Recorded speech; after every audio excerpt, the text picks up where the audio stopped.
ഉരുകി തീർന്നിടാം ഒരു മെഴുകുതിരി പോൽ ഞാൻ.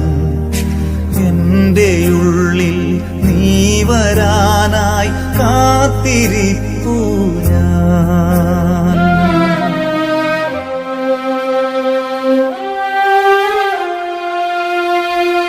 ഉരുകി ഉരുകി തീർന്നിടാം ഒരു മെഴുകുതിരി പോൽ ഞാൻ.